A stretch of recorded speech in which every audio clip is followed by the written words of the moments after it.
السلام علیکم ورحمۃ اللہ وبرکاتہ۔ بسم اللہ الرحمن الرحیم، والصلاة والسلام علی سیدنا و مولانا محمد وعلی آلہ واصحابہ اجمعین، اما بعد۔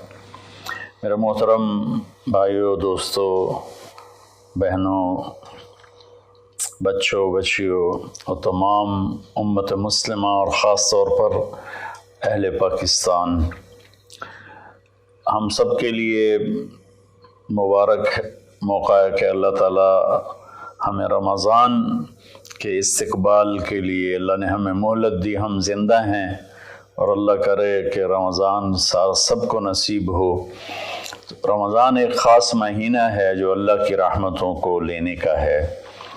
اللہ تعالیٰ کا عرش پہلے آسمان پر آ جاتا ہے، جہنم کے دروازے بند کر دیے جاتے ہیں، جنت کے دروازے کھول دیے جاتے ہیں۔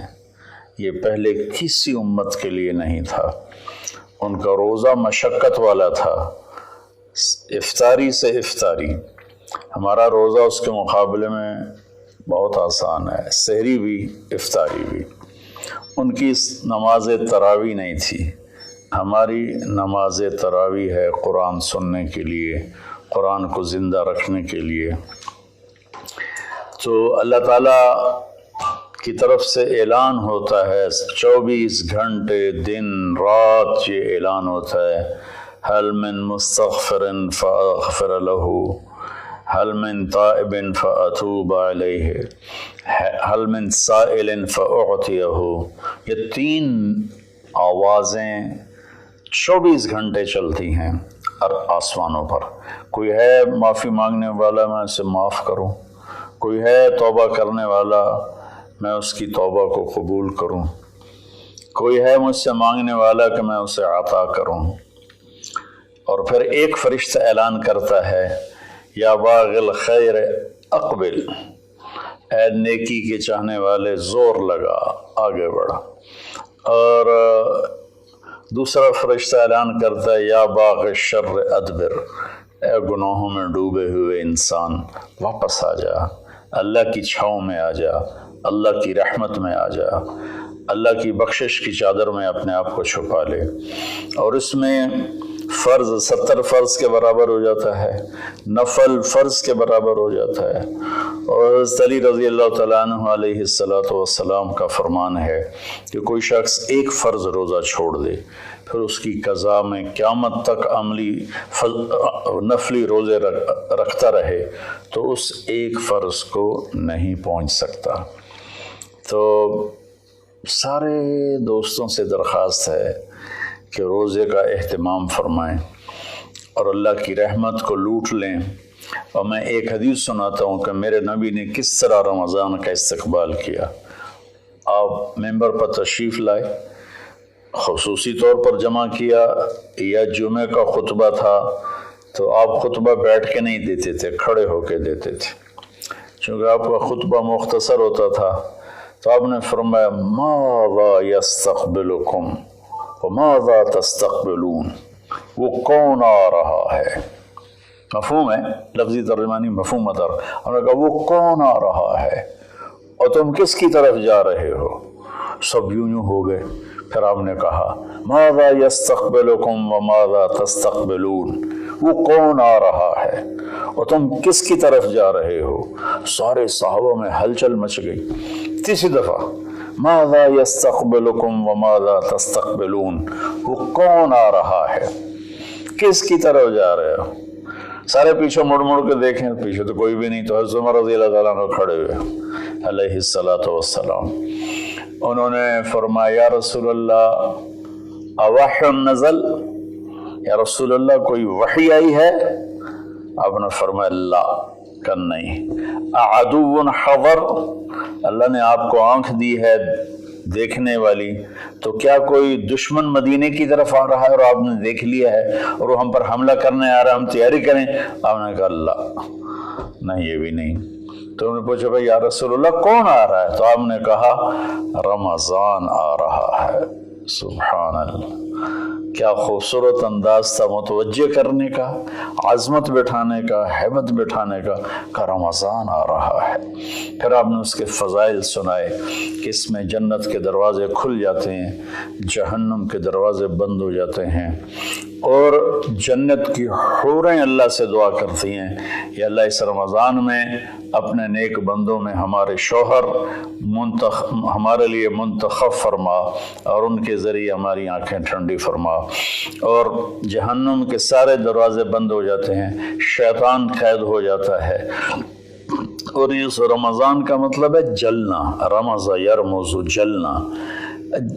سارے مہینوں کے نام عربوں نے رکھے، محرم، صفر، ربیع الاول، ربیع الثانی سے لے کر آخر تک۔ رمضان کا نام اللہ نے قرآن میں لکھا، شہر رمضان الذی انزل فیہ القرآن، کہ یہ عرشوں پر اس مہینے کا نام طے ہوا رمضان۔ تو اس مہینے کے نام اور روزے میں کیا مطابقت ہے، ان میں جوڑ کیا ہے کہ رمضان جل جانا۔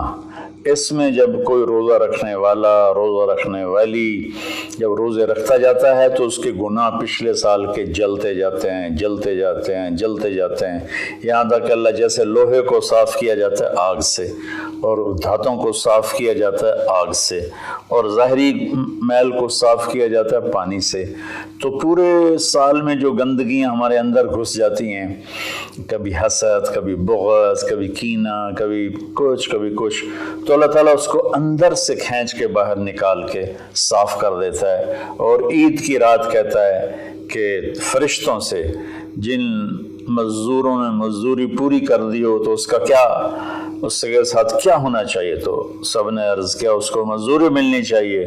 تو پھر اللہ تعالیٰ فرماتے ہیں تم گواہ رہو، میرے بندوں نے دن میں روزہ رکھا، رات کو قیام کیا اور میرا قرآن سنا، میں اس مزدوری کے بدلے ان کے سارے گناہ معاف کرتا ہوں۔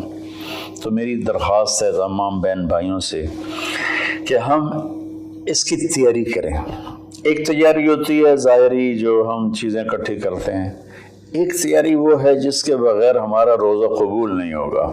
میرا نبی کا فرمان ہے 4 آدمی ایسے ہیں جن کی لیلۃ القدر میں بھی بخشش نہیں ہوتی تو رمضان کی باقی راتیں تو اس سے ادنا ہیں، کہ 4 اگر قسم کے گناہ، چاروں کسی میں ہوں یا ایک کسی میں ہو، بخشش نہ ہونے کا مطلب یہ ہے کہ اگر وہ توبہ نہیں کرے گا تو اس کا روزہ اس سے معافی نہیں دلا سکے گا۔